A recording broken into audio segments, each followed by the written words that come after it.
আমি আমার এর আগের ভিডিওতে আপনাদেরকে পিঞ্চিং করা দেখিয়েছিলাম, কিভাবে পিঞ্চিং করতে হয়। তো আজকে আমি সেই পিঞ্চিংয়ের পরবর্তী যে খাবার বা দ্বিতীয় ধাপে কী ধরনের পরিচর্যা সে বিষয়ে আপনাদের সাথে একটু শেয়ার করতে যাচ্ছি। যারা নতুন বাগানি তারা অবশ্যই ভিডিওটি না টেনে পুরোপুরি দেখবেন। প্রিয় ভিউয়ার্স, আমি পরিতোষ চক্রবর্তী আপনাদের সকলকে জানাই আমার শৌখিন ছাদ বাগান ইউটিউব চ্যানেলে সাদর সম্ভাষণ। আজকে আমরা যে পিঞ্চিংগুলো আগে করেছিলাম তার পরবর্তীতে যে শাখাগুলো চলে এসেছে দেখতে পাচ্ছেন, প্রচুর শাখা পেয়ে গেছি আমরা। পিঞ্চিং করার পরে অনেক শাখা চলে এসেছে। এখানে দেখুন প্রচুর শাখা চলে এসছে। কিন্তু এই শাখাগুলো আমরা কিভাবে পরিপুষ্ট এবং শক্ত সামর্থ্য করে বড় করতে পারি, তার জন্য কি খাবার দেয়া যাবে সে বিষয়ে একটু কথা বলতে আসছি। এবং দ্বিতীয়বারের মতো আমরা পিঞ্চিং করে দেব কখন কিভাবে সেটিও আপনারা জেনে নেবেন এই ভিডিওতে। প্রিয় ভিউয়ার্স, যেহেতু আমরা চাচ্ছি আমাদের গাঁদা ফুল গাছগুলো খুব ঝাঁকড়ানো কোঁকড়ানো বেশ বড় ধরনের যে প্রদর্শনীমূলক গাছ হয়ে উঠুক, সেহেতু আমরা এই মুহূর্তে যে অবস্থায় গাছগুলো আছে এই অবস্থায় কখনোই আমরা ফসফরাস জাতীয় কোনো ফসফেট জাতীয় কোনো খাবার দেব না। আমরা এখানে পটাশিয়াম, ফসফেট এগুলো দেব না। এই মুহূর্তে আমরা শুধুমাত্র নাইট্রোজেন গঠিত যে খাবারগুলো সেগুলোকে দিয়ে যাব। আর এই নাইট্রোজেন গঠিত খাবার সরিষার খোল জলের মধ্যে প্রচুর পরিমাণ আছে। কিচেন ওয়েস্টের মধ্যে যে লিকুইড কিচেন ওয়েস্ট আছে সেই ফার্টিলাইজারের মধ্যে প্রচুর নাইট্রোজেন আছে। যদিও এখানে কিছু অন্যান্য বিষয়গুলিও থেকে যায়, যেমন পটাশ এবং ফসফেট, এখানে ক্যালসিয়াম জাতীয় কিছু খাবারও আমরা পচিয়ে লিকুইডটি তৈরি করি। যেহেতু সব কিছু মিশিয়ে আমরা পচিয়ে থাকি, সেহেতু এখানে কিছু কিছু অন্যান্য দ্রব্য থেকে যায়, তবে অবশ্যই অধিকাংশই নাইট্রোজেন। এই খাবারটি আমাদের এখানে দিতে হবে। পটাশ জাতীয় বা ফসফেট জাতীয় খাবার দিলে আমাদের গাছে কিন্তু দ্রুত কুঁড়ি চলে আসবে, গাছ ঝাঁকড়ানো কোঁকড়ানো হবে না। সুতরাং আমরা আজকে এমন একটি খাবার দেব যে খাবারটি সম্পূর্ণই নাইট্রোজেনের আধিক্য থাকবে। আমরা খাবার দেবার আগে দেখুন গাছটি চিকন, টবে বেশ খালি জায়গা আছে। যদি আমরা মাটি বেশি করে দিই, এ পর্যন্ত ভরে দিই, তাহলে নতুন করে শিকড় ছাড়বে। যত শিকড় ছাড়বে গাছ তত বেশি খাবার গ্রহণ করতে পারবে আর তত মোটা হয়ে উঠবে। গাছ যত মোটা হয়ে উঠবে তত বেশি ফুল আমরা পাবো, কারণ গাছের শরীরের সাথে তার শাখা প্রশাখাগুলো ঠিক একইভাবে মোটা হয়ে উঠবে, আর আমরা পিঞ্চিংয়ের মাধ্যমে তাকে ঝাঁকড়া কুকড়া করে নিতে পারবো। প্রিয় বন্ধুরা, এই নাইট্রোজেন জাতীয় খাবারটা দেবার আগেও কিন্তু একটি করণীয় আছে। সেটি হচ্ছে, দেখুন আমি কিন্তু আমার মাটিগুলোকে খুঁচিয়ে নিয়েছি, ঝুরঝুরে করে নিয়েছি। খেয়াল রাখবেন যাতে শিকড়ে খুব একটা ক্ষতি না হয়। যদিও কিছু শিকড় আপনার এই মাটিটা ঝুরঝুরে করার সময় নষ্ট হতে পারে, কিন্তু খেয়াল রাখবেন যাতে খুব বেশি নষ্ট না হয়। সব টবেই কিন্তু আমি ঝুরঝুরে করে নিয়েছি। আবার দেখুন এই টবটি কিন্তু আমি ঝুরঝুরে করিনি, কারণ এখানে মাটি এমনি ভেজা আছে। এখানে অল্প করে সার যেটা দেব ওই এমনিতেই গ্রহণ করবে। এখানেও একই অবস্থা। আবার এদিকে কিন্তু একটু শক্ত হয়েছিল, আমি ঝুরঝুরে করে নিয়েছি। এবার আমরা খাবারটা একটু মিশিয়ে নিই। এখানে আমি যেগুলো খাবার নিয়েছি, এখানে হচ্ছে গমের যে ভুসি আছে, সামান্য পরিমাণ গমের ভুসি নিয়েছি, আর সরষের খোল নিলাম। এখানে সরষের খোল আমি গুঁড়ো করে রেখেছিলাম, সেটাকে নিয়ে নিলাম। এবং অল্প পরিমাণ চা পাতা নিব, চা পাতা বেশি নেওয়া যাবে না, অল্প পরিমাণ চা পাতা। এটাকে আমরা এখন ভালো করে মিশিয়ে দেব।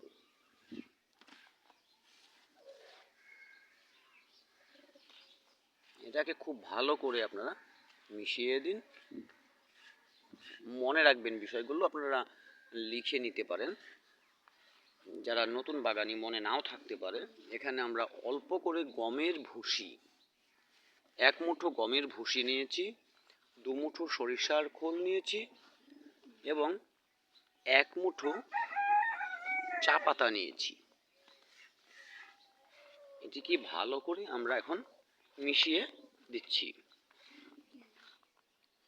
এই মুহূর্তের জন্য গাছের বেড়ে ওঠার সময় আমাদের এই নাইট্রোজেন গঠিত খাবারটা কিন্তু খুবই জরুরি।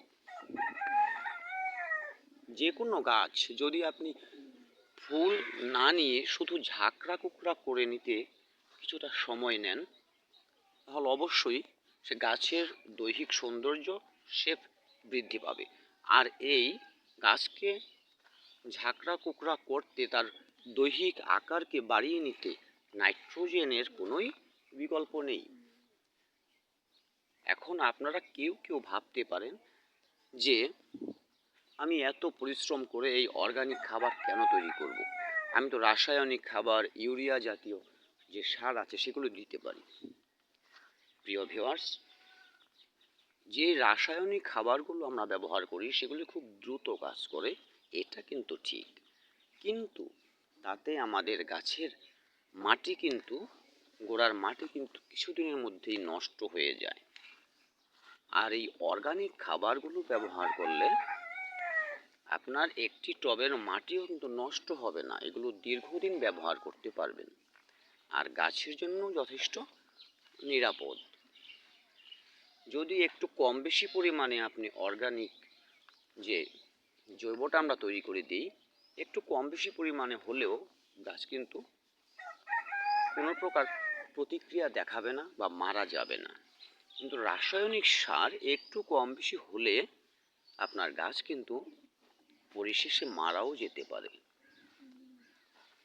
প্রিয় বন্ধুরা, সেই জন্য আপনারা যতটুকু পারবেন আমাদের মতো এভাবে অর্গানিক সার ব্যবহার করবেন। আমি যেটা দেখিয়ে দিচ্ছি, আমার কিন্তু ভালো করে মিশিয়ে নেওয়া হয়ে গেছে। এবার আমরা এটাকে প্রতিটা টবে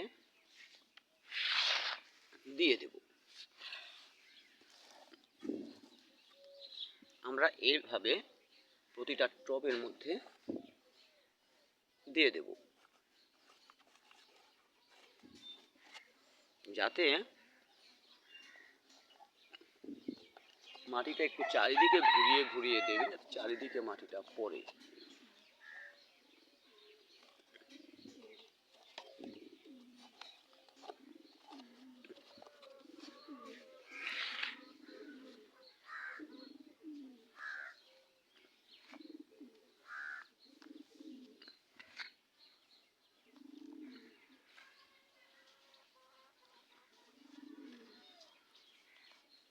আমরা কিন্তু এই সরিষার খোল, চা পাতা এবং যে গমের ভুসি মেশানো যে মাটিটা আমরা এখন দিলাম, কোনো মতেই টবটি ভরে দেব না, কারণ এরপরে আমরা যেই খাবার আবার দেব, যাতে তখন আমাদের টবে খাবার সাথে কিছুটা মাটি দিয়ে দেওয়ার জায়গা থাকে। তাছাড়া এমনিতেও একটু খালি আপনাদের রাখতে হবে, কারণ এখানে জল দেওয়ার সময় যাতে জলটা কিছু সময় গোড়ায় থাকে, বাকিটা শুষে নেবে এবং কিছু জল পড়েও যাবে, কিন্তু যাতে কিছু সময় গোড়ায় থাকে সেটা আপনাকে লক্ষ্য রাখতে হবে। দেখুন, ভরে কিন্তু কোনো টবে আমি ভরে দিচ্ছি না, দেখতে পাচ্ছি নিশ্চয়ই। এই মাটিটা দেওয়ার অর্থ হচ্ছে যতটা মাটি দিচ্ছি গাছ কিন্তু নতুন করে এই মাটিতে আবার তার শিকড়কে ছেড়ে দেবে।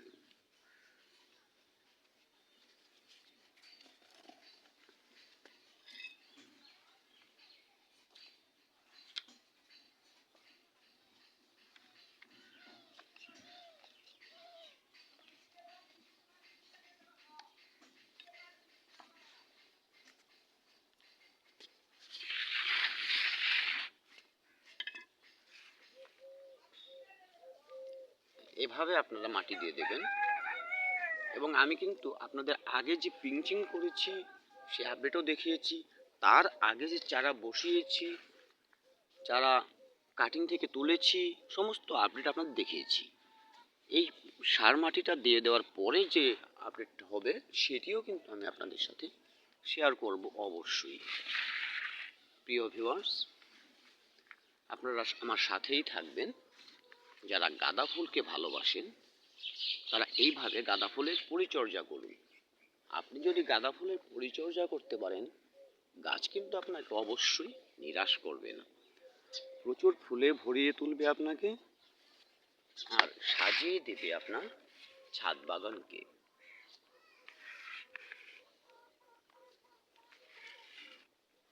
এখন আমরা যে সারটা দিয়ে দিলাম এটি স্লো রিলিজ ফার্টিলাইজার। এটি আস্তে আস্তে খাবার দেবে, এখনই দিতে শুরু করবে না। তবে আমরা এর সাথে যেটি দেব সেটি হচ্ছে সরষার খোলের জল। সেটি কিন্তু দেবার সাথে সাথেই গাছটি গ্রহণ করতে পারবে, সেজন্য আমরা সেটিকে দেব। প্রিয় বন্ধুরা, আমাদের গাছ সতেজ হয়ে উঠবে, ফুলে ফলে ভরে উঠবে, আপনারা সকলের নিজ নিজ বাগানকে সাজিয়ে নিতে পারবেন ফুলের সমারোহে। এই কামনায় ভিডিওটি আজকের মতো এ পর্যন্তই। যদি ভালো লেগে থাকে লাইক করবেন, কমেন্টে আপনাদের মূল্যবান মতামত জানাবেন এবং আমার চ্যানেলটি সাবস্ক্রাইব করে ভালোবাসার মানুষ হয়ে পাশে থাকবেন। ভিডিওটি দেখার জন্য ধন্যবাদ। দেখা হবে আগামী ভিডিওতে নতুন কোনো বিষয়ে।